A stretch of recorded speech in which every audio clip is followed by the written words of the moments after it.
Bien, mesdames et messieurs, merci beaucoup de nous suivre pour ce premier webinaire du CAPS. Donc, je m'appelle Marc Franco, je suis professeur de physiologie de l'exercice à l'UC Louvain et je suis le président de l'ASBL CAPS, qui est donc une ASBL interuniversitaire qui a été fondée en collaboration avec l'ULB et l'Université de Liège il y a déjà quelques années.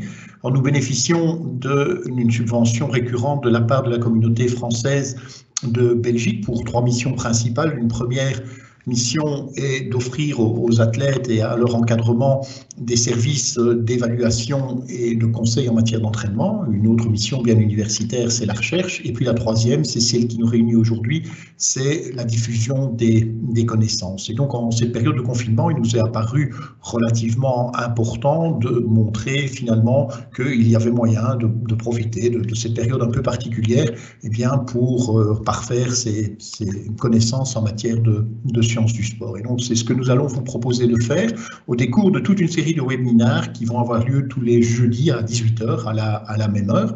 Et donc, aujourd'hui, c'est mon collègue Pierre Philippot et moi-même qui allons animer ce premier webinaire sur une thématique qui est bien du moment, mais ce ne sera pas nécessairement toujours le cas. Alors, je peux d'ores et déjà vous indiquer que la semaine prochaine, c'est-à-dire jeudi prochain, même heure, 18 h, nous aurons l'occasion d'entendre Olivier Roquette qui parlera de la façon de mettre à profit le confinement pour atteindre ses buts. Ce sera également un aspect plus psychologique. Et donc aujourd'hui, sans attendre, je vais commencer la première partie de la présentation. Je serai suivi par mon collègue Pierre Philippot et vous aurez en permanence l'occasion de poser vos questions, puisque vous pouvez voir sur la partie droite de votre écran, qu'il est possible de poser vos questions. Donc nous prendrons les questions et nous essaierons d'y répondre. Le tout durera à peu près 30 minutes pour les présentations et une quinzaine de minutes pour les réponses. Je vais donc maintenant repasser à ma présentation. Et donc, nous allons parler de la manière de gérer la préparation physique, ce sera plutôt ma partie, et la préparation mentale chez des sportifs en période de confinement, période que nous connaissons bien pour l'instant. Et à l'inverse de ce qui se fait habituellement, je ne vais pas terminer par les messages à garder avec soi à la maison, mais je vais commencer par cela parce qu'il me semble très très important. Je pense que les mesures de confinement s'appliquent aussi aux sportifs. Et donc, je pense que c'est quelque chose que toutes et tous, nous devons garder à l'esprit et qu'il n'y a pas une exception sportive pour ces mesures de confinement. Et que même s'ils sont beaux, grands, forts, en bonne santé, bien entraînés, s'ils ne présentent pas de comorbidité, c'est-à-dire s'ils ne sont pas diabétiques, s'ils ne sont pas obèses, s'ils n'ont pas d'hypertension, donc toutes ces comorbidités, la probabilité qu'un sportif infecté par le SARS-CoV-2, le SARS-CoV-2 c'est en fait le fameux coronavirus, c'est le virus en lui-même, c'est le SARS-CoV-2, que ces sportifs infectés par ce coronavirus développent la maladie. La maladie, c'est le Covid-19. Donc il y a bien une différence entre le virus et la maladie. Tous les gens qui ont le virus, qui sont porteurs du virus, ne développent pas la maladie. Certains sont dits asymptomatiques. Mais même si on est sportif, même si on n'a pas de comorbidité, il n'est pas impossible que l'on développe la maladie. Et il en va de même strictement pour l'issue qui est l'issue dramatique et fatale. D'autre part, n'oublions pas non plus qu'un sportif infecté et même asymptomatique, donc ne présentant pas le Covid-19, est un facteur qui peut propager l'épidémie. Et donc, en ayant des contacts avec d'autres personnes, très très clairement, il peut jouer le rôle de facteur de propagation. Donc, si la recommandation est très claire, c'est maintenir une certaine activité physique, et c'est ce que nous allons voir maintenant, mais restez chez vous dans la mesure du possible, donc faites-la chez vous. Si vous la faites à l'extérieur, de grâce, faites-la seule. Faites-la seule parce qu'en fait, ce qu'on oublie souvent, c'est que lorsqu'on fait un exercice physique, s'il est plus ou moins intense, on va augmenter la ventilation. Donc vous avez ici la ventilation pulmonaire, c'est l'air que vous inspirez, l'air que vous expirez, donc c'est pas l'oxygène. Dans l'air, c'est essentiellement de l'azote, il y a 20% d'oxygène, c'est à peu près 80% d'azote, un tout petit peu moins. Et ici, c'est l'intensité de l'exercice. Et donc, vous voyez que cette ventilation, au départ, elle augmente de manière linéaire, et puis à un moment, il y a ce qu'on appelle le seuil ventilatoire. Le seuil ventilatoire amène à une augmentation très importante de la ventilation. Donc, le seuil ventilatoire apparaît plus tard chez les sujets entraînés que chez les sujets moins bien entraînés, où il apparaît plus tôt, cela est relativement bien connu, mais ce sur quoi je voudrais surtout insister, ce sont les valeurs. Vous voyez, à l'exercice maximal, même chez un sujet qui n'est pas très entraîné, eh bien, on peut atteindre des ventilations qui sont de plus de 140 litres par minute, et chez les sujets très entraînés, eh bien, on peut largement passer les 200 litres par minute lors d'exercices de très très haute intensité. Sur la partie droite de ma diapositive, vous allez retrouver ce que l'on appelle la relation entre le flux et le volume, qui est bien connue par les pneumologues. C'est ce qu'ils mesurent quand ils vous demandent de souffler très fort et de respirer très fort dans leur tuyauterie, là. Donc ça, c'est ce qui est représenté ici sur la partie extérieure, mais ce que je voudrais surtout mettre en évidence, c'est la partie ici. Ça-ci, en fait, c'est ce qui se passe au repos. Donc c'est ce qu'on est au repos, et donc vous avez ici, en fait, ce qu'on va appeler le flux expiratoire au repos. Et donc vous voyez, ce qui est en pointillé, c'est quand on fait un exercice, bien, quand on fait un exercice, vous voyez que ce flux expiratoire, eh bien, il va augmenter. Et ce flux expiratoire, il va augmenter de l'ordre de 3 à 4 fois lorsque l'on va faire un exercice. Et donc, ce que l'on appelle la distance sociale, là, dont on nous parle beaucoup, 1 mètre à 1 mètre 50, eh bien, il est tout à fait clair qu'elle doit être plus importante lorsque l'on fait un exercice physique, et particulièrement si cet exercice physique est intense, tout simplement parce qu'on a un flux expiratoire qui va être beaucoup plus grand, et donc les particules que l'on va rejeter, on va les rejeter beaucoup plus loin. Alors, je vais commencer par aborder, parce que j'imagine qu'il y en a sans doute parmi nos auditeurs, eh bien, je vais commencer par aborder l'aspect de l'activité physique dans un cadre de santé. Et donc, les recommandations qu'on peut faire, c'est continuer, essayer dans la mesure du possible de rencontrer les recommandations de l'Organisation mondiale de la santé. Et donc ici, je n'ai rien inventé, j'ai juste été reprendre sur le site de l'OMS leurs recommandations. Et donc, leurs recommandations, c'est pour, je dirais, les enfants, les adolescents, 5 à 17 ans, 60 minutes d'activité par jour, que ce soit des activités modérées. Donc, l'activité modérée, c'est par exemple de la marche, c'est par exemple du jardinage, ou soutenu. Soutenu, c'est quoi? Eh bien, c'est par exemple de la course à pied ou de la natation à une certaine vitesse, qui évidemment est impossible pour l'instant. La natation, mais ce sont, disons, des exercices, je dirais, de plus haute intensité. Techniquement, on dira que ce sont des exercices qui dépassent 6 équivalents métaboliques, 6 mètres, alors que les exercices modérés, on les situe entre 3 et 6 mètres pour les personnes qui ont ces notions bien en tête. Alors, entre 18 et 64 ans, l'Organisation mondiale de la santé recommande 150 minutes d'activité physique modérée par semaine, donc on y est assez vite, dès qu'on marche un peu, ou 75 minutes d'activité soutenue. Il précise évidemment que si on fait plus, c'est encore mieux, évidemment, donc si on peut faire le double, c'est encore mieux. Il recommande également d'avoir du renforcement musculaire 2 fois par semaine. Et pour les personnes de plus de 65 ans, c'est la même chose, à part qu'on va ajouter des exercices d'équilibre.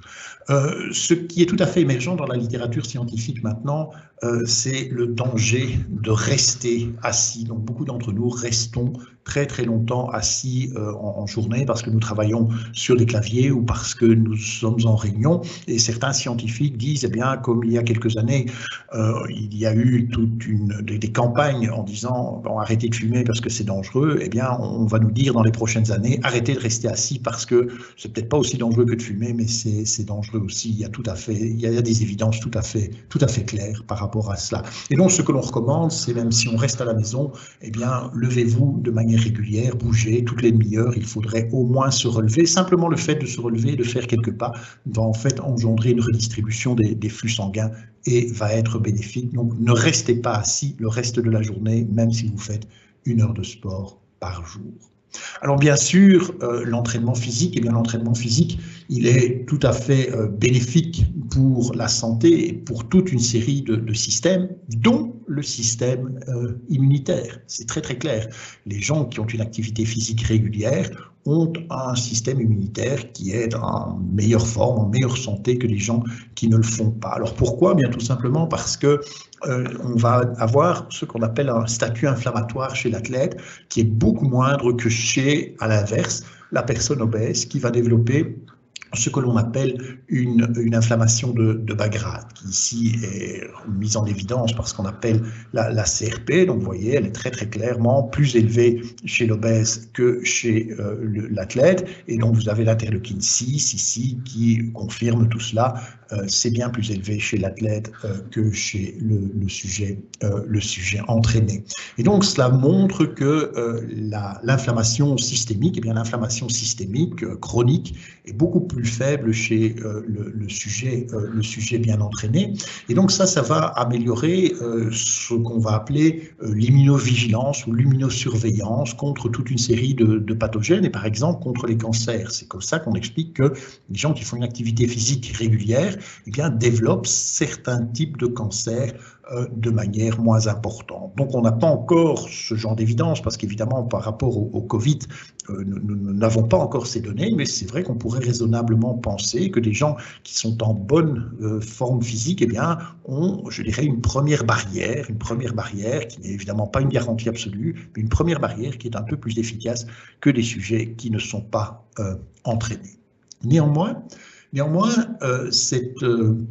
ce système immunitaire, vous pouvez le mettre à mal lorsque vous faites un exercice physique. Et il y a deux conditions dans lesquelles vous allez le mettre à mal si vous faites un exercice physique. C'est si vous faites un exercice physique de très haute intensité ou si vous faites un exercice physique de très longue durée. Donc très clairement, pour des gens qui sont peu entraînés, moyennement entraînés, on dit toujours que la barrière est à 1 heure. Donc vous faites des exercices de moins d'1 heure, c'est plutôt bénéfique pour votre statut immunitaire. Dès que vous allez dans des exercices qui sont au-delà d'1 heure, vous allez plutôt mettre à mal votre système immunitaire. Alors ceci doit être évidemment nuancé en fonction de l'état d'entraînement des sujets, parce qu'il y a des sujets qui sont très très entraînés et qui pour eux, finalement, un cycliste qui fait un entraînement de 5 à 6 heures quotidien, faire 3 heures, ce n'est plus grand chose. Et donc ça dépend un peu du niveau d'entraînement. Mais typiquement dans cette étude, on va donc comparer des gens qui ont couru un marathon avec des gens qui ont fait une balade à pied.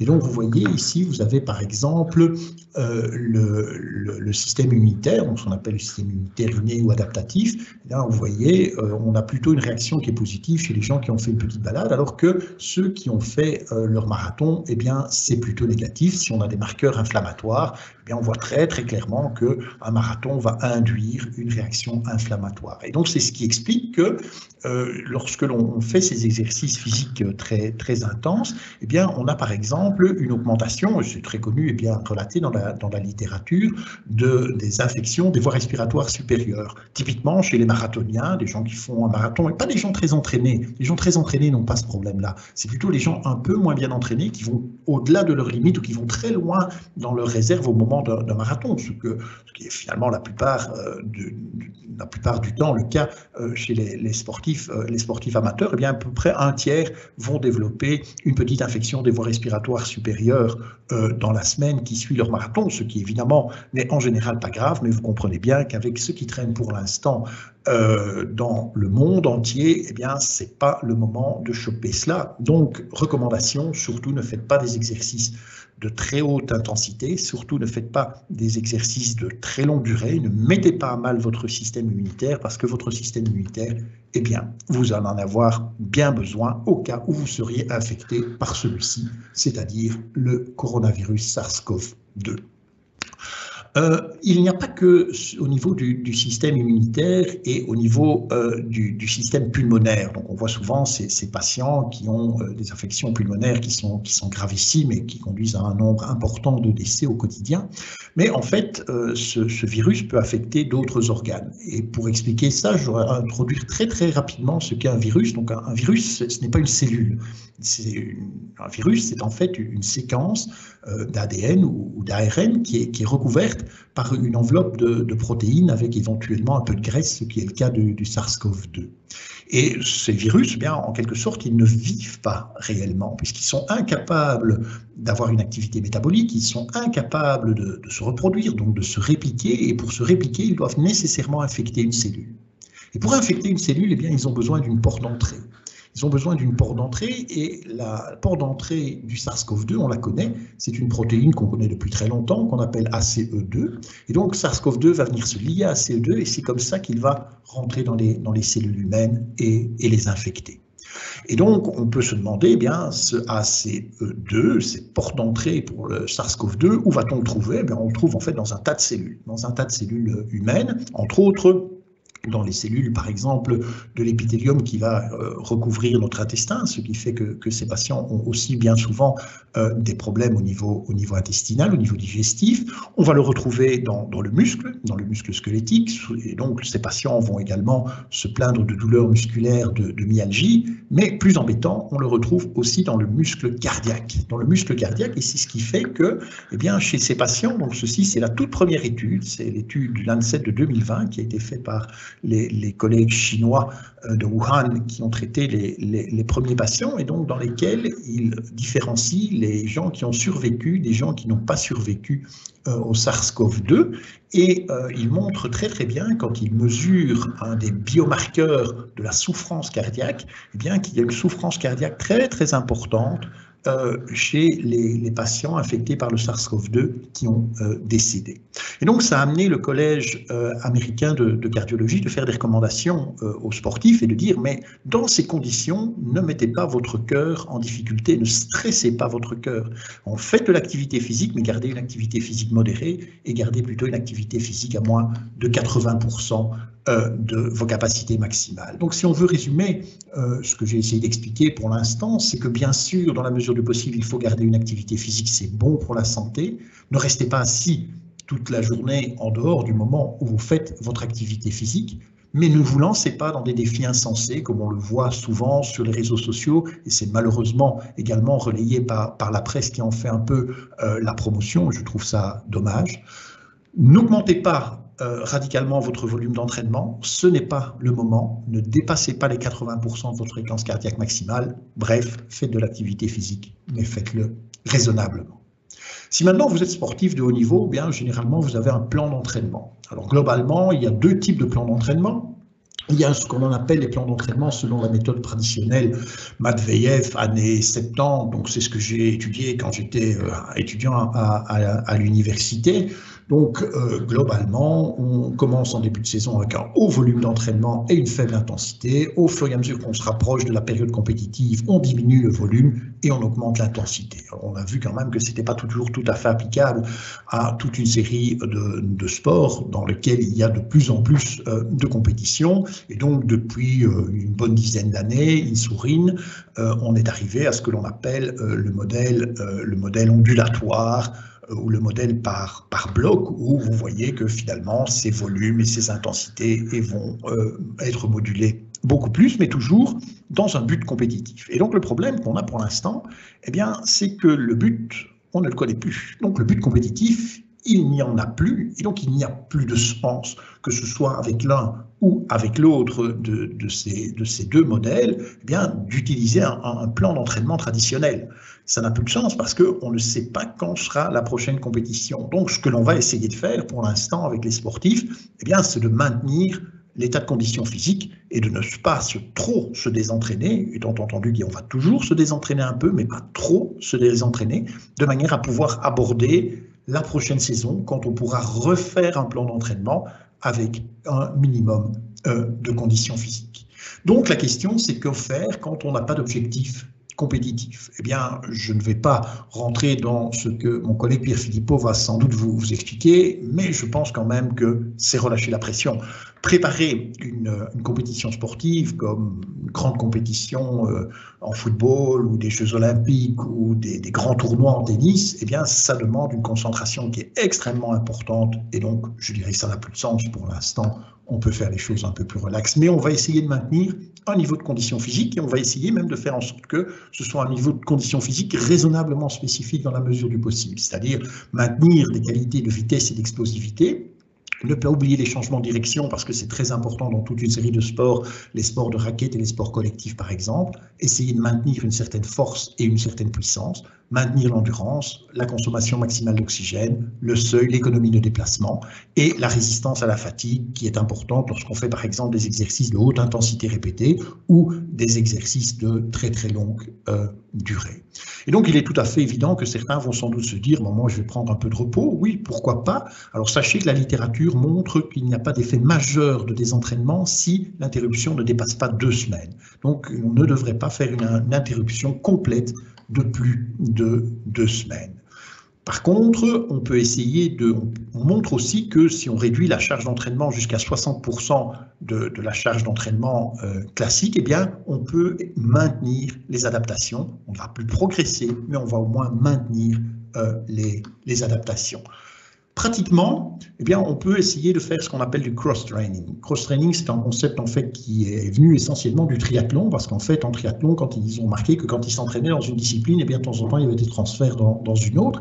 Donc, c'est quelque chose qu'on utilise de plus en plus, c'est utiliser une discipline pour essayer d'avoir des effets dans une autre. Ça peut être particulièrement utile pour les disciplines où il n'est vraiment plus possible de pratiquer. Je pense à la natation. Les piscines sont fermées, c'est vraiment plus possible de nager, et donc on peut essayer de faire d'autres exercices et d'avoir un transfert. Je pense aussi qu'il ne faut pas toujours faire la même chose. C'est le moment de contraster vos entraînements, de faire des entraînements un peu plus amusants, un peu plus fun, et de faire des choses qui sont différentes.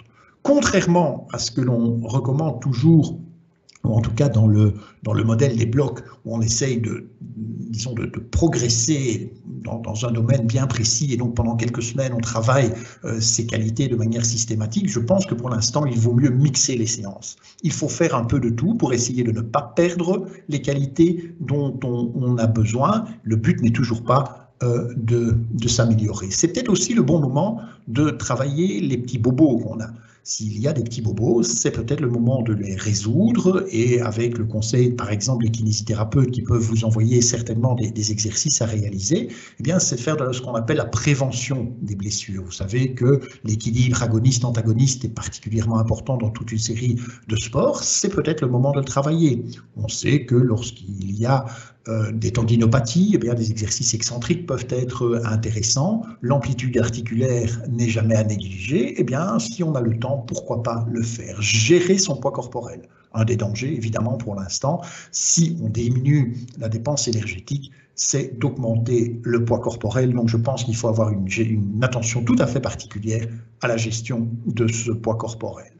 Il existe toute une série de moyens techniques comme des apps qui permettent de quantifier la charge d'entraînement. Certains les utilisent de manière très systématique. On est toujours surpris dans certains sports de voir comment la charge d'entraînement n'est pas quantifiée. Et donc, pour garder un contact avec l'entraîneur, il va falloir lui donner des feedbacks, et lui donner des feedbacks, il va falloir quantifier l'entraînement. N'oubliez pas que l'on peut faire du télécoaching. Nous sommes en train de faire une téléconférence, et donc on peut exactement utiliser les mêmes outils pour coacher. Alors, je me propose de prendre 2 exemples qui sont purement factices, donc ça ne correspond à personne. Ne cherchez pas à qui ça correspond, ça ne correspond à personne, mais j'ai essayé de prendre 2 exemples bien différents. Imaginons un triathlète qui a un volume d'entraînement moyen habituel de 25 heures semaine. Alors, je sais que pour faire Kona, il faut faire 35 heures semaine, mais bon, un triathlète à 25 heures semaine, c'est déjà pas mal. Voilà ce qu'on pourrait par exemple lui proposer dans une semaine type. Le lundi, 2 heures de course à pied à 60% de VO2 max, et puis 1 heure de prévention des blessures au niveau des épaules, parce que les triathlètes, ça nage et ça a de temps en temps des problèmes au niveau de la coiffe des rotateurs, et donc ce n'est pas inintéressant de travailler cela. Le mardi, on peut faire 3 heures de cyclo, de préférence à la maison, avec par exemple des blocs de 15 minutes à 75-80% de la fréquence cardiaque maximale. Donc on rencontre les recommandations des sociétés savantes, et puis on peut travailler la prévention des blessures dans les membres inférieurs, parce que souvent il y a aussi des petits bobos au niveau des pieds, par exemple, dans la voûte plantaire. On peut travailler tout cela. Le mercredi, 2 heures d'endurance de force des membres supérieurs, parce qu'on ne sait pas aller nager. Alors, comme on ne sait pas aller nager, eh bien, on peut faire de l'endurance de force sur les membres supérieurs. Évidemment, ça ne vaut pas la natation, mais ça permet de limiter les choses. 1 heure le mercredi après-midi de musculation des ischios et des fessiers. Très important d'avoir une bonne musculature au niveau postérieur dans le train inférieur pour la course à pied, vous le savez, eh bien jeudi on peut se reposer. Vendredi, 1h30 de course à pied avec un travail de descente. Pourquoi en descente? Eh bien parce qu'en travail de descente, on va solliciter les muscles, mais la fréquence cardiaque ne va pas trop augmenter. Donc c'est une astuce pour faire un travail musculaire important sans augmenter trop la fréquence cardiaque. Et puis 1h30 de circuit training avec du petit matériel que bien souvent quand même on a un peu à la maison, comme par exemple des élastiques, des TRX, des petites haltères, bref, ce que l'on a à disposition. Et enfin, samedi, 3 heures de cyclo à 60% de VO2 max. Le dimanche est en repos. On arrive donc à 17 heures d'entraînement cette semaine-là, soit 68% de ce que l'on fait habituellement. On est donc bien dans les normes que je vous avais recommandées avant. Autre exemple, volume d'entraînement moyen 12 heures par semaine chez une joueuse de rugby. Voilà ce qu'on pourrait lui proposer. Le lundi, 1 heure de vitesse avec des changements de direction, si possible avec le ballon. Si c'est possible, on peut faire ça dans le jardin, on peut faire ça dans un parc. Je vous rappelle qu'il faut rester en mouvement, mais si on fait de la vitesse avec changement de direction, on reste bien en mouvement. Puis on peut faire 1 heure d'étirement, c'est souvent quelque chose qui manque un peu chez les rugbymen et les rugbywomen. Le mardi, 1 heure de musculation isométrique. On pourrait faire ce qu'on appelle du blood flow restriction. Alors, blood flow restriction, c'est en fait une technique qui a été connue sous le nom de Kaatsu, donc qui permet de réduire l'apport du flux sanguin. Et on sait qu'il y a des effets assez intéressants lorsqu'on fait des exercices de musculation en ce sens. Et bon, il y a évidemment des appareils très sophistiqués qui permettent de faire ça, mais finalement, avec un élastique raisonnablement large pour ne pas se blesser, au moins on peut déjà, on ne sait pas le quantifier, mais on peut déjà quelque peu restreindre le flux sanguin et faire ainsi ces exercices. Et on peut faire suivre cela de quelques déboulés. Le mercredi, 45 minutes par exemple de course à pied, où on peut faire du 15-15, pourquoi pas du 30-30, me direz-vous? Eh bien parce que le 30-30, on va quand même augmenter très fort la fréquence cardiaque. Et donc avec le 15-15, vous allez garder une fréquence cardiaque qui est plus faible. Ensuite, prévention des blessures des membres inférieurs. Le jeudi, 1 heure de technique de travail de pied et de pliométrie. Donc on peut faire une demi-heure de chaque. Le travail de pied pour les changements de direction, c'est très important en rugby. Le vendredi, 1h15 de circuit training avec le petit matériel, un peu la même séance que celle que j'avais proposée au triathlète tout à l'heure, et 1 heure de prévention des blessures des membres supérieurs, samedi et dimanche, étant du repos. Le volume d'entraînement est donc de 8 heures par semaine, et vous êtes bien 66% du volume habituel. Donc si on veut conclure, être sportif et en bonne santé n'est pas une assurance tout risque, ça je pense qu'il faut bien l'avoir en tête. Essayez de bouger et de vous maintenir en bonne santé. Maintenez votre condition physique de base, mais n'essayez pas de faire un plan d'entraînement. Ça ne sert à rien de faire un plan d'entraînement. Personne ne sait quand il fera sa prochaine compétition. Et pour avoir un bon plan d'entraînement, il faut savoir vers quel but on va. Et donc, quand on va devoir être en forme, ce que personne ne peut dire à l'heure actuelle. Profitez-en pour vous soigner et, si possible, eh bien, travaillez vos faiblesses. Attention, ne faites pas d'entraînement de longue durée, ça peut être délétère pour votre système immunitaire, et ne faites pas d'entraînement à plus de 80% de votre fréquence cardiaque maximale, parce que si vous êtes porteur du SARS-CoV-2, eh bien, ça pourrait déclencher la maladie, le Covid, et particulièrement au niveau de votre myocarde, et induire ce que l'on appelle des myocardites, ce qui n'est jamais très sympa. Bref, soyez, comme tout le monde, des citoyens responsables. Je vous remercie pour votre attention et donc je vais maintenant passer la parole à mon collègue Pierre Philippot qui a la parole. Bien, bonjour. Je vais donc présenter les aspects psychologiques qui sont liés à cette période de confinement, avec un impact pour tout le monde et des particularités pour les sportifs et pour les sportifs de haut niveau. Alors, je passe maintenant à mon diaporama. Voici. Donc, la survenue de ce petit animal qui n'est même pas un animal vivant, vient nous expliquer Marc, le SRAS, amène toute une série de conséquences au niveau psychologique. D'abord, nous avons un état d'incertitude et de faible contrôle par rapport à la situation actuelle. Incertitude quant au fait de contracter ou pas la maladie et si l'on est infecté, l'éventail des possibles est extrêmement large, depuis pratiquement pas de symptômes jusqu'à l'issue fatale. Incertitude aussi et très peu de contrôle par rapport à quand on va pouvoir reprendre une vie normale ou en tout cas une vie relativement semblable à ce que nous connaissions avant. Alors, ce virus, il menace des besoins fondamentaux, très certainement pour notre santé. Il menace aussi, du fait du confinement, des besoins fondamentaux au niveau de l'inclusion sociale. Mais pour le sportif et le sportif de haut niveau, c'est une menace pour des objectifs de compétition. Et c'est plus qu'une menace, il y a des objectifs de compétition qui doivent être totalement revus. Il y a notamment eu le coup de tonnerre du report des Jeux Olympiques avec toutes les incertitudes qui sont liées. Et c'est aussi une menace plus fondamentale sur la carrière sportive. Certaines carrières sportives sont assez courtes, assez ramassées, et avoir toute une saison qui est perturbée par cette pandémie, ça peut venir mettre à mal les objectifs qu'on s'était fixés pour sa carrière sportive.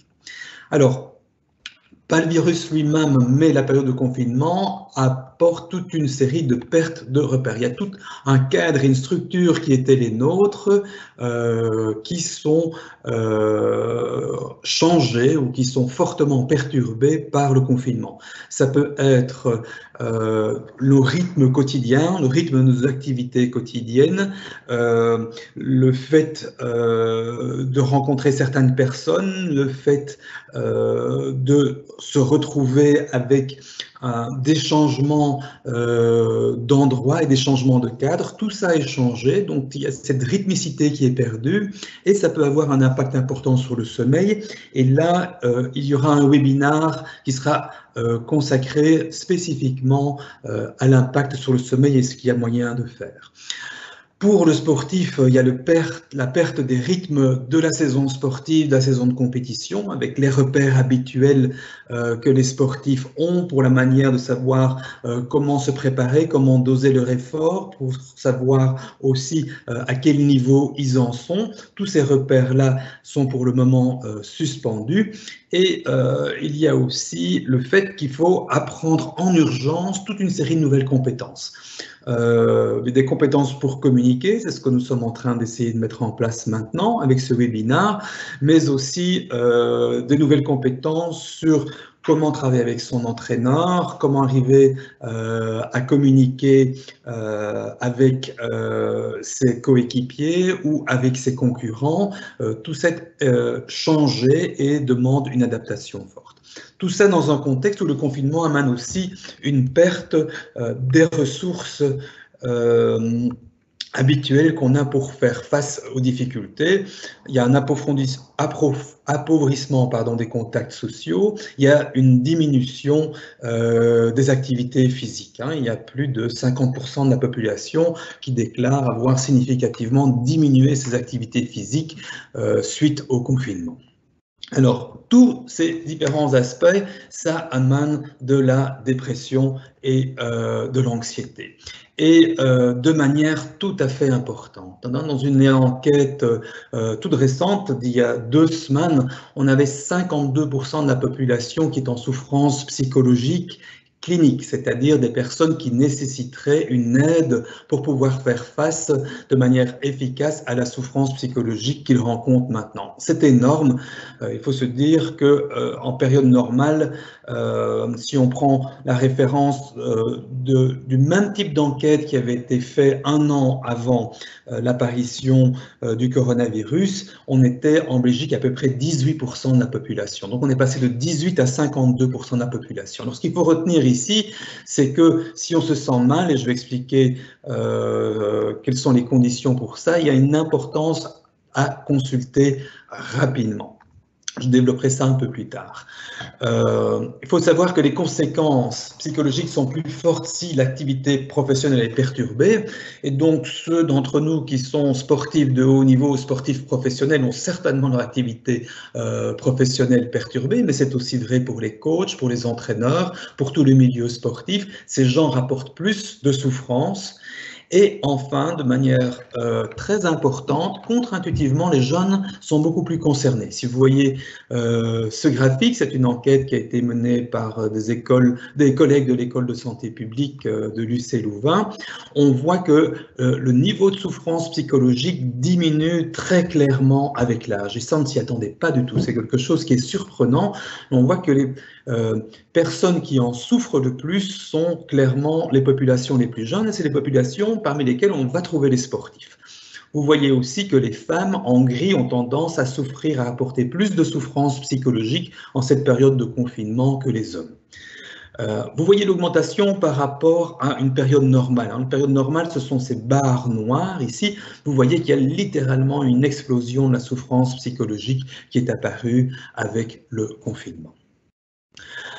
Donc, ce qu'il faut retenir, c'est que cette situation de confinement a un fort impact psychologique, qu'il est normal dans ces circonstances de ressentir de l'anxiété, de la déprime. Ce n'est pas un signe de faiblesse, ce n'est pas un signe de manque de caractère, c'est normal dans les conditions actuelles. Il faut aussi savoir que les jeunes, les femmes et les personnes en activité professionnelle est impactées souffrent plus que les autres, sont plus susceptibles de souffrir que les autres. Et donc, s'il y a un malaise qui se manifeste, il y a intérêt à consulter le plus rapidement possible.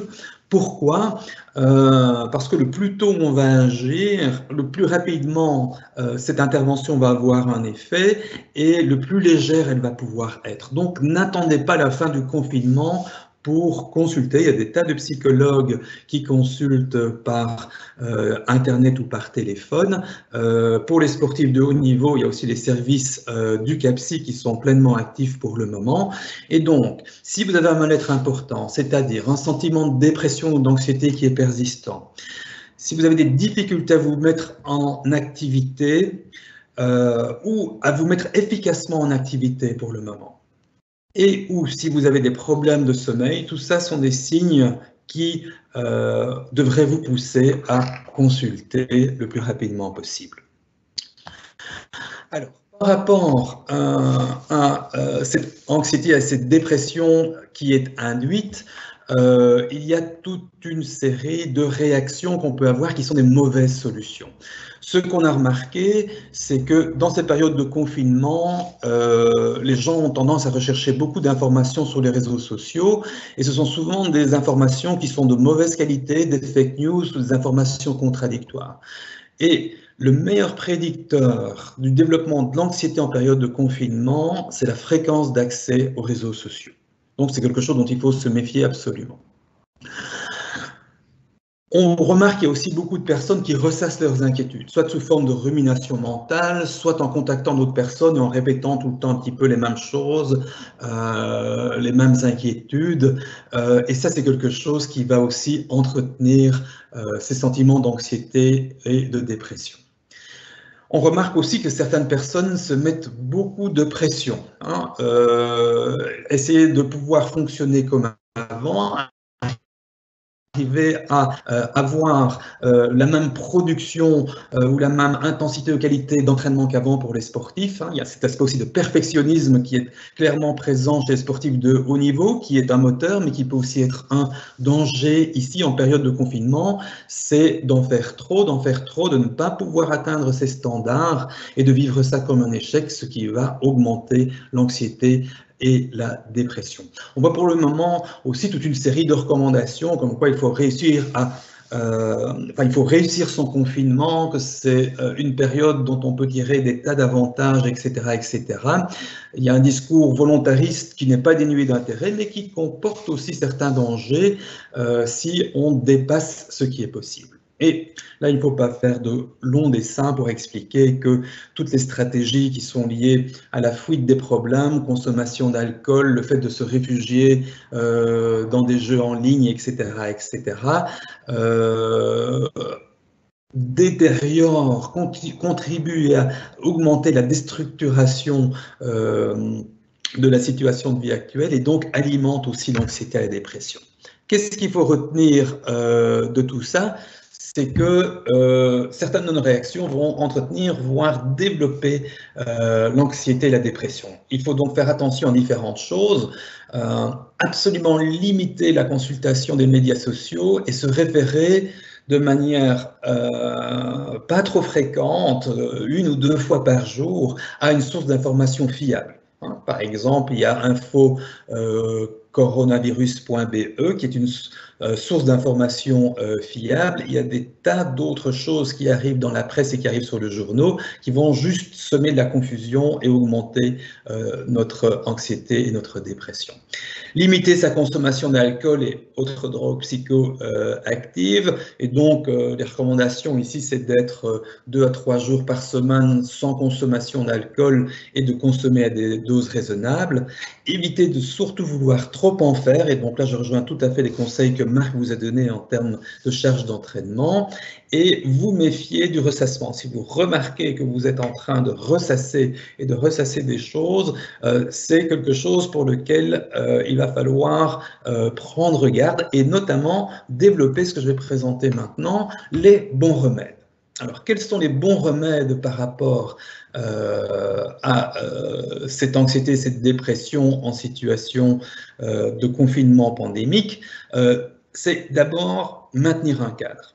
Maintenir un cadre avec un rythme de vie, veiller à la qualité de son sommeil, veiller à une alimentation saine, garder une structure.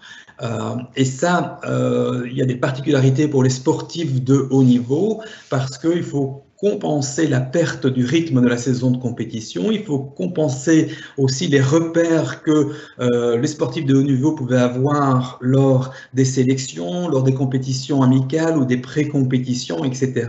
Il y a toute une série de choses qui ont disparu. Il faut arriver à retrouver un cadre et ça, c'est en dialogue avec votre entraîneur et avec votre entourage sportif, voir quel est le cadre raisonnable qui peut être mis pour garder des repères et une rythmicité.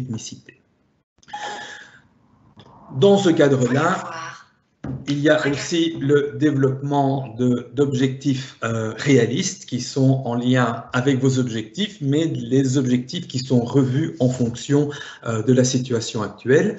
Et ça va faire l'objet du prochain webinaire qui va être donné par Olivier Roquette, donc je ne vais pas trop développer cela, il va développer cela de manière complète. L'activité physique, Marc en a parlé, je ne reviens pas là-dessus. Quelque chose d'important aussi, c'est dans ces situations d'incertitude, c'est autant que faire se peut, du mieux que l'on peut, se centrer sur d'ici et maintenant. C'est jour après jour, se donner des objectifs à court terme et essayer de se concentrer sur ces objectifs. Ne pas tirer des plans à long terme, étant donné que ce long terme est incertain et que ce serait donc tirer des plans sur la comète. Enfin, maintenir des contacts sociaux de qualité où on évite de ressasser tout le temps les mêmes choses. Donc, pour conclure, ce qu'il faut retenir de ces bons moyens, c'est que même si c'est tout à fait normal de ressentir anxiété et dépression dans cette grosse période de chamboulement actuel, ce n'est pas inéluctable. On peut mettre en place des réactions saines et ce qui va être important, ce sont les choses que l'on va faire au quotidien, des petites choses que l'on va faire au quotidien et c'est ça qui va être efficace et qui va être suffisant pour faire face à la dépression et à l'anxiété. Maintenir un cadre, maintenir des contacts sociaux, avoir des objectifs réalistes, se centrer sur l'ici et maintenant et revoir la stratégie d'entraînement avec des nouveaux objectifs qui doivent être très clairs et qui doivent être régulièrement rappelés parce qu'on va toujours avoir tendance à se référer à la situation d'avant et de comparer avec une situation dite normale. Or, nous sommes dans une situation qui n'est pas normale et il faut pouvoir s'adapter à cette situation. Donc voilà, tout ce que j'avais à vous dire est résumé dans cette dia où on peut voir tout ce que le Covid a comme impact au niveau psychologique et qui va apporter des sentiments d'anxiété, de dépression, les mauvaises solutions qui peuvent être mises en place, mais surtout les bonnes solutions qui peuvent être mises en place et qui vont aider à pouvoir faire face à cette période de confinement. Voilà, je vais en rester là pour ce soir et je ne sais pas si nous avons des questions. Marc, je te rends la parole pour reprendre l'espace questions. Je te remercie bien sincèrement, cher Pierre, mais manifestement, il y a eu un petit problème au niveau des questions. Et donc, je suis désolé, mais le forum de questions n'a manifestement pas été activé. Et donc, nous n'allons pas devoir et nous n'allons pas pouvoir répondre à vos questions. Donc, on était à peu près 150 à suivre ce webinaire. Ce que je propose, c'est que vous déposiez vos questions sur le compte Facebook du CAPS, donc Centre d'aide à la performance sportive, vous cherchez sur Facebook. Et donc, si vous voulez, via l'envoi de messages, y déposer vos questions. Et je propose, et nous nous arrangerons avec Olivier Roquette pour la semaine prochaine, que nous prenions quelques minutes pour répondre aux questions que vous auriez eues. On est vraiment désolé, en fait, c'est de ma faute. J'ai oublié de cliquer sur le petit onglet qui activait le forum et je m'en suis rendu compte trop tard.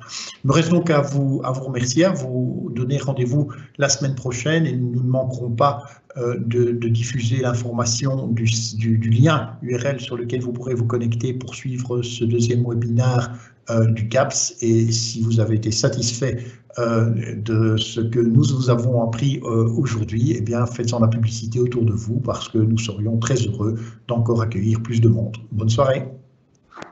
Bonne soirée, portez-vous bien.